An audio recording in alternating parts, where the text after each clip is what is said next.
क्या हालचाल है दोस्तों, फाइनेंस आईवी है और चैनल पर आपका स्वागत है। आज हम इंडियन स्टॉक मार्केट में डुबकी लगा रहे हैं। 7 बड़ी कंपनियों का विश्लेषण कर रहे हैं जिनके बारे में आप लोग पूछ रहे हैं। हम बात कर रहे हैं Vodafone idea, alloc industries, GTL infrastructure, yes bank, Tata steel, ICICI bank और एसबीआई की। मैं हर कंपनी के बारे में ताज़ा खबरें, उनका हालिया प्रदर्शन बताऊंगा और आपको अपनी ईमानदार राय दूंगा कि आपको अभी उन्हें खरीदना चाहिए, होल्ड करना चाहिए या पूरी तरह से उनसे बचना चाहिए। याद रखें, ये वित्तीय सलाह नहीं है, बस मेरे द्वारा किए गए रिसर्च पर आधारित मेरा नजरिया है। तो अगर आप कुछ स्मार्ट निवेश के फैसले लेना चाहते हैं और कुछ बड़े वित्तीय फोमों से बचना चाहते हैं तो अपनी नोटपैड उठाओ और शुरू करते हैं। चलिए वोडाफोन आइडिया से शुरुआत करते हैं। ये कंपनी पिछले कुछ सालों से उतार चढ़ाव से गुजर रही है। वे भारी कर्ज और कड़ी प्रतिस्पर्धा से जूझ रहे हैं। हाल ही में नए टैरिफ प्लान और नेटवर्क सुधार से थोड़ी उम्मीद जगी है। ग्राहक आधार में भी कुछ सकारात्मक गति दिखी है, लेकिन वित्तीय स्थिति अब भी चिंता का विषय है। कर्ज का बोझ बहुत ज्यादा है और घाटा जारी है। कुछ विश्लेषक 5G रोल आउट से बदलाव की उम्मीद कर रहे हैं। वहीं कुछ लोग दिवालियापन की आशंका जता रहे हैं। वापसी की संभावना है, लेकिन जोखिम भी बहुत ज्यादा है। यह गिरते हुए चाकू को पकड़ने जैसा है। ज्यादातर निवेशकों के लिए बेहतर है कि किनारे से देखें और इंतजार करें। बाजार में ऐसे स्टॉक्स हैं जिनके रिस्क रिवॉर्ड प्रोफाइल बेहतर है। आगे हमारे पास एलोक इंडस्ट्रीज है। यह कपड़ा उद्योग का दिग्गज हाल ही में सुर्खियों में रहा है और अच्छे कारण से। वे घरेलू और अंतर्राष्ट्रीय स्तर पर कपड़ों की मांग में वृद्धि से लाभान्वित हो रहे हैं। उनके हालिया वित्तीय परिणाम प्रभावशाली रहे हैं, जिसमें मजबूत राजस्व वृद्धि और बेहतर लाभप्रदता दिखाई दे रही है। साथ ही वे अपनी उत्पादन क्षमता का विस्तार करने और नए बाजारों में प्रवेश करने के लिए रणनीतिक कदम उठा रहे हैं। हालांकि कुछ बातों का ध्यान रखना चाहिए। कपड़ा उद्योग कुख्यात रूप से चक्रीय है, जिसका अर्थ है कि यह उतार चढ़ाव से ग्रस्त है। इसके अतिरिक्त कच्चे माल की बढ़ती लागत और आपूर्ति श्रृंखला में व्यवधान उनके मुनाफे पर दबाव डाल सकते हैं। तो एलोक इंडस्ट्रीज पर फैसला क्या है? मेरे ख्याल से वे मौजूदा बाजार की गतिशीलता का फायदा उठाने के लिए अच्छी स्थिति में हैं। उनके पास एक मजबूत प्रबंधन टीम, एक ठोस ट्रैक रिकॉर्ड और एक स्पष्ट विकास रणनीति है। कहा जा रहा है, मैं अभी भी इस स्टॉक को सतर्क आशावाद के साथ देखूंगा। उद्योग के चक्रीय स्वभाव का मतलब है कि उनकी वर्तमान सफलता हमेशा के लिए नहीं रह सकती है। अगर आप कपड़ा क्षेत्र में निवेश करना चाह रहे हैं तो एलोक इंडस्ट्रीज एक अच्छा विकल्प हो सकता है, लेकिन मैं एक छोटी पोजीशन से शुरुआत करने और कंपनी के प्रदर्शन के आधार पर धीरे धीरे इसे बढ़ाने की सलाह दूंगा। चलिए जीटीएल इंफ्रास्ट्रक्चर पर चलते हैं, जो टेलीकॉम इंफ्रास्ट्रक्चर क्षेत्र में काम करती है। वे मोबाइल ऑपरेटरों को टेलीकॉम टावर लीज पर देते हैं, लेकिन जीटीएल इंफ्रास्ट्रक्चर कई चुनौतियों से जूझ रहा है। उच्च कर्ज, नियामक अनिश्चितता और कड़ी प्रतिस्पर्धा ने दबाव बढ़ाया है। इसके चलते शेयर की कीमत में गिरावट आई है। 5G रोलआउट से उम्मीदें हैं और कंपनी कर्ज कम करने की कोशिश कर रही है, लेकिन यह एक हाई रिस्क हाई रिवॉर्ड खेल है।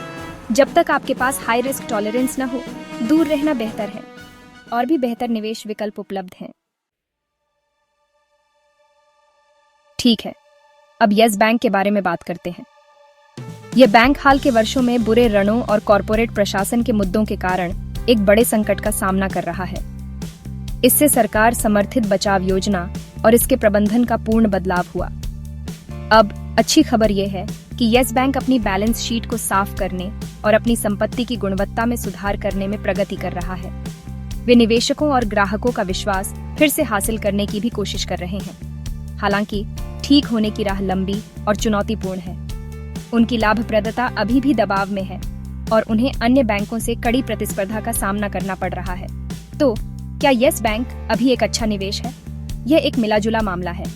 एक तरफ वे सुधार के संकेत दिखा रहे हैं और एक टर्न अराउंड स्टोरी की संभावना है। दूसरी ओर जोखिम अभी भी अधिक है और यह अनिश्चित है कि उन्हें पूरी तरह से ठीक होने में कितना समय लगेगा।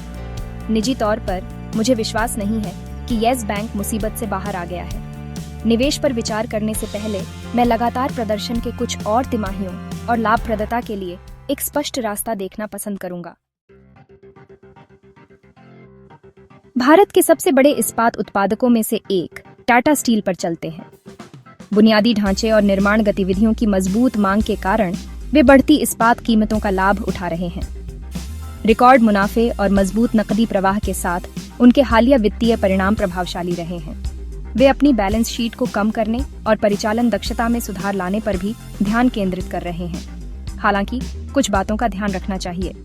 इस्पात उद्योग चक्रीय है और वैश्विक आर्थिक स्थितियों से बहुत ज्यादा प्रभावित होता है।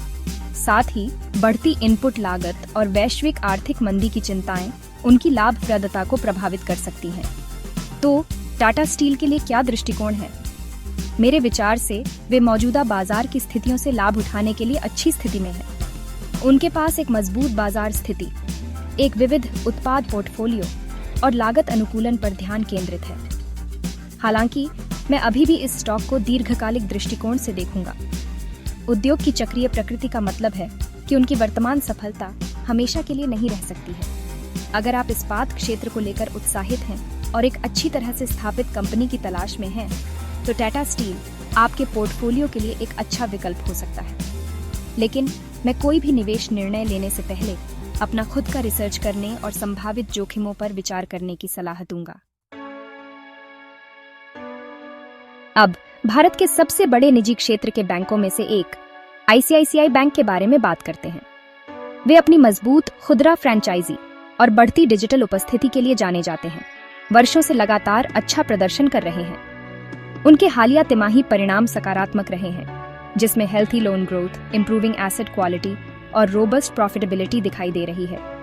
वे अपने डिजिटल ऑफरिंग्स का विस्तार भी कर रहे हैं और ग्राहकों को जोड़ने पर ध्यान केंद्रित कर रहे हैं। भारत में बैंकिंग क्षेत्र को देश के आर्थिक विकास और बढ़ते वित्तीय समावेशन से लाभ होने की उम्मीद है।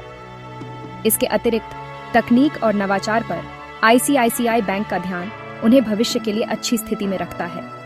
तो क्या अभी आईसीआईसीआई बैंक खरीदना उचित है?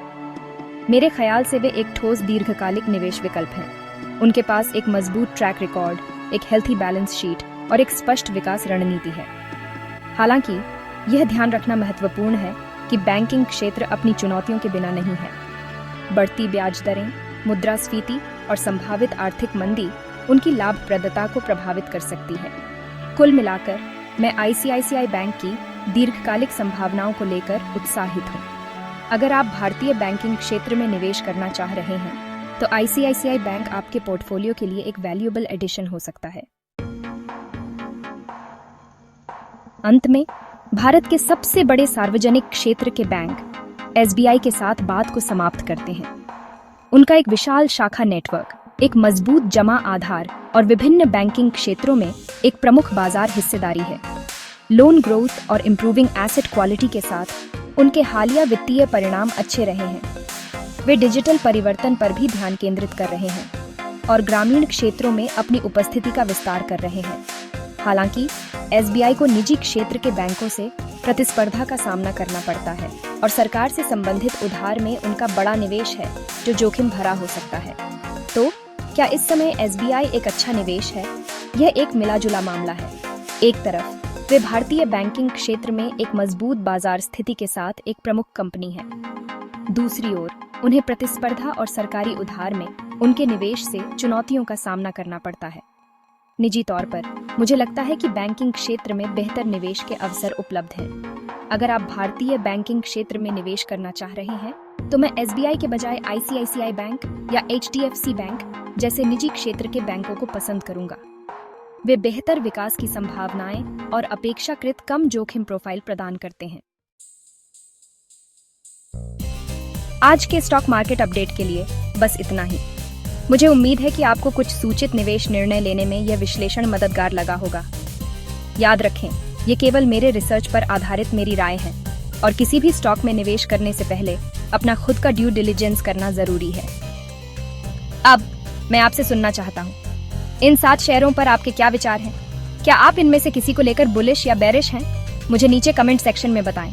और हमेशा की तरह, अगर आपको यह वीडियो पसंद आया तो इसे लाइक करें। अधिक वित्त और निवेश सामग्री के लिए चैनल को सब्सक्राइब करें और उस नोटिफिकेशन बेल को दबाएं ताकि आप भविष्य के किसी भी अपडेट से न चूकें। देखने के लिए धन्यवाद।